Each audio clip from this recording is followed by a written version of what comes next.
Hello everyone, आज हम आ चुके हैं एनाटॉमी इन फ्लावरिंग प्लांट्स के नए लेक्चर में। आज हम करने वाले हैं अबाउट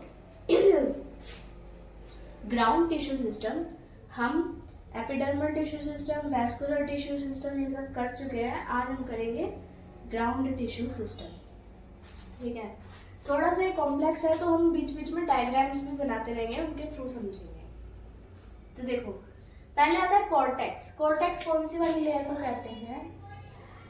ये मान लो कहीं एपिडर्मिस है, उसके बाद ये एपिडर्मिस है बाहर वाली, और उसके बाद ये जो लेयर होती है ना, ये वाली जो मैंने कलर कर दी है, उसे हम कहते हैं कॉर्टेक्स। ओके, इसके जनरली थ्री पार्ट्स होते हैं, hypodermis, general cortex and endodermis.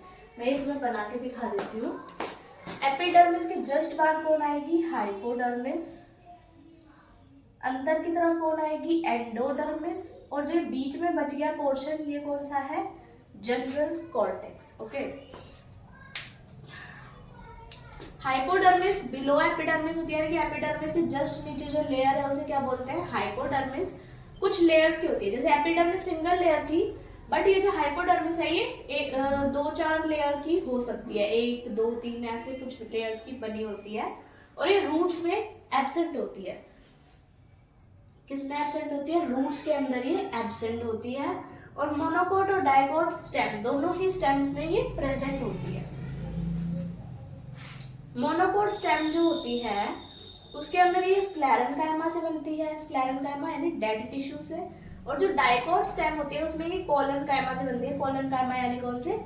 Living tissue से। ओके, जनरल कॉर्टेक्स उसके बाद वाली लेयर, ये एपिडर्मिस है, हाइपोडर्मिस, फिर आई जनरल कॉर्टेक्स। ये क्या है? मल्टी लेयर्ड है, वो फ्यू लेयर थी, 2-3 लेयर हो सकती है, इसमें 5-6 लेयर हो सकती है, मतलब थोड़ी ज्यादा थिक है ये लेयर। ओके, राउंड है, राउंड ही चल रहा है सब कुछ अभी तक। इंटरसेलुलर स्पेसेस प्रेजेंट, यानी कि इनमें बीच बीच में, सेल्स के बीच में स्पेसेस भी होंगे, लूजली पैक सेल होंगे। ऑब्वियस सी बात है, अगर इनके बीच में स्पेसेस प्रेजेंट है तो सेल्स जो है वो लूजली पैक्ड ही होंगे। और एब्सेंट इन मोनोकोट स्टेम, यानी कि मोनोकोट स्टेम के अंदर क्या है? एब्सेंट है, यानी प्रेजेंट नहीं होते हैं।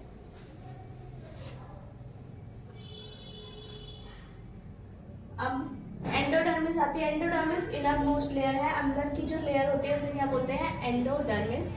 ये सिंगल लेयर है। अगेन एपिडर्मिस कौन थी? सिंगल लेयर, और एंडोडर्मिस थी सिंगल लेयर।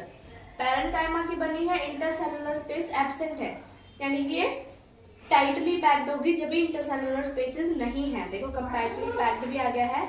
और डाइकोट स्टेम के अंदर इसमें स्टार्च शीट प्रेजेंट होता है, और रूट्स के अंदर ये कास्पेरियन स्ट्रिप्स के फॉर्म में प्रेजेंट होती है। कास्पेरियन स्ट्रिप्स कुछ इस टाइप के होते हैं, इस टाइप के सेल्स होते हैं, कुछ ऐसे सेल्स होते हैं ड्रम जैसे, या डम्बल शेप जिन्हें हम कहते हैं, ऐसे सेल्स जो है वो कास्पेरियन स्ट्रिप्स की फॉर्मेशन करते हैं।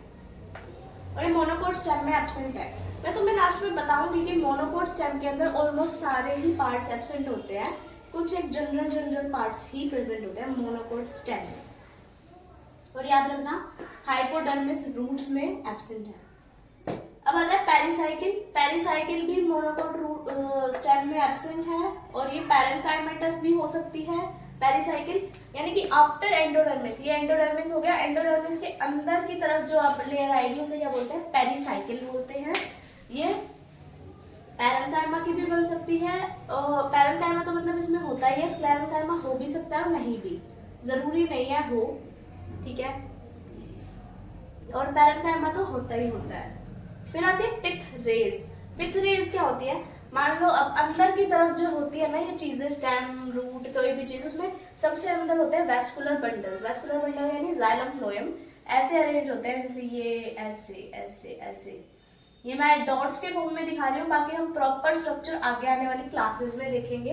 तो इनके जो बीच में, यहाँ बीच में जो सेल्स प्रेजेंट होंगे उन्हें क्या बोलेंगे? पिथ रेज।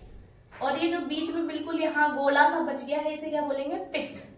ठीक है, ये मैंने अभी सेल्स के फॉर्म में नहीं बनाया, मैंने जस्ट डायग्रामेटिक रिप्रेजेंटेशन तुम्हें दिया है, क्योंकि तुम्हें इजी लगे, क्योंकि सेलुलर रिप्रेजेंटेशन काफी टफ होता है कंपैरेटिवली, अगर हम ऐसे अचानक से समझेंगे तो, क्योंकि अभी हमने किसी भी चीज का स्ट्रक्चर पढ़ा नहीं है, हम जस्ट जनरल देख रहे हैं कि कौन सा टिश्यू सिस्टम कैसा होता है।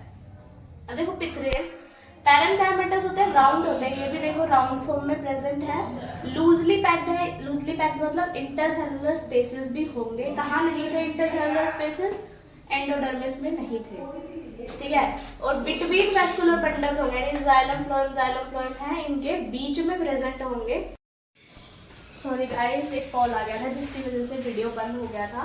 तो देखो हम क्या बता रहे थे कि जो ये वैस्कुलर बंडल्स हैं उनके बीच में प्रेजेंट होता है। मैं एक डायग्राम फिर से बना लेती हूँ। ये हमारे वैस्कुलर बंडल्स थे, इनके बीच में जो था वो पिथ रेज प्रेजेंट होती है और ये मोनोकोट स्टेम में एब्सेंट है। तुम देख रहे हो ज्यादातर चीजें जो थी वो मोनोकोट स्टेम में एब्सेंट है। सिर्फ क्या प्रेजेंट थी? हाइपोडर्मिस थी। रेडियली अरेंज होते हैं, ये देखो रेडियस के अलोंग ही है, जैसे सर्कल की रेडियस होती है उसके along. Present between xylem and phloem, xylem और फ्लोएम ही है ये वैस्कुलर बंडल्स, इनके बीचों बीच प्रेजेंट है ये पिथ रेज। फिर आता है पिथ, ये बीचों बीच जो सर्कुलर पार्ट बच गया इसे बोलते हैं पिथ। ये मोनोकोट स्टेम में ये भी नहीं होता, ठीक है, पिथ भी नहीं होता। और ये क्या है? लूजली पैक्ड है। लूजली पैक्ड है क्या क्या मतलब है? इंटरसेलुलर स्पेसेस यहाँ भी है। कहाँ नहीं थे? एंडोडर्मिस में नहीं थे। राउंड तो तुम्हें सब चीजें दिख ही रही है, राउंड ही चल रही है। और सेंट्रल इन पोर्शन होता है, सेंट्रल पोर्शन में होता है डाइकोट रूट और स्टेम में प्रेजेंट होता है। मोनोकोट रूट के अंदर होता है बट थोड़ा कम, मतलब ना के बराबर तुम कह सकते हो, काफी ज्यादा छोटा होता है पिथ, ठीक है। और मोनोकोट स्टेम में बिल्कुल एब्सेंट होता है। मैं तुम्हें डायग्रामेटिकली समझाती हूँ सारी चीजें। देखो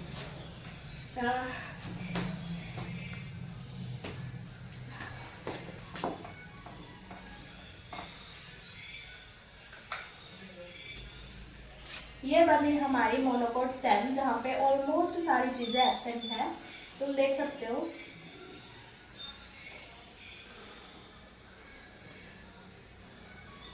ये जो वैस्कुलर बंडल है ये पूरे ही जो ग्राउंड टिश्यू है वो स्कैटर्ड हो गया, जिसकी वजह से कोई कॉर्टेक्स, एंडोडर्मिस, हाइपोडर्मिस तो है, जनरल कॉर्टेक्स कुछ भी दिख नहीं रहा है, यानी कोई कंपार्टमेंटलाइजेशन नहीं हो रही है इसके अंदर, ठीक है। नेक्स्ट आती है हमारी डाइकोट स्टेम, जिसमें सब कुछ प्रेजेंट है। ये देखो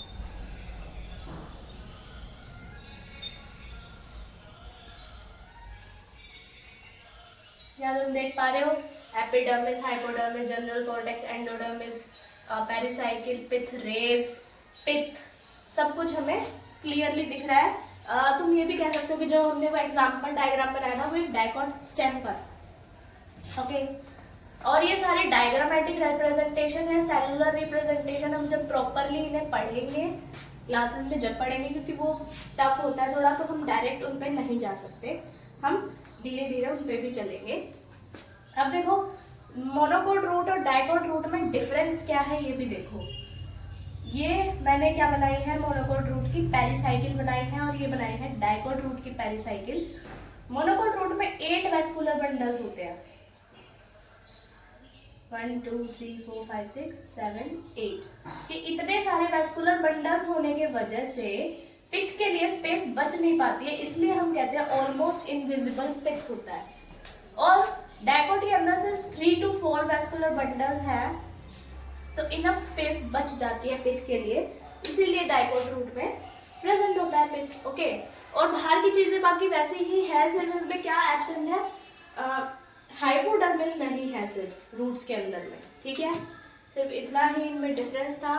so thank you so much. आगे हम इनका सेलुलर रिप्रेजेंटेशन भी देखेंगे, इन डेप्थ डायग्राम्स भी पढ़ेंगे। ये तो मैंने सिर्फ रफली बना के दिखाया है ताकि तुम्हें थोड़ी सी क्लैरिटी आ जाए, क्योंकि सिर्फ थ्योरी से एनाटॉमी कभी भी क्लियर नहीं होती है।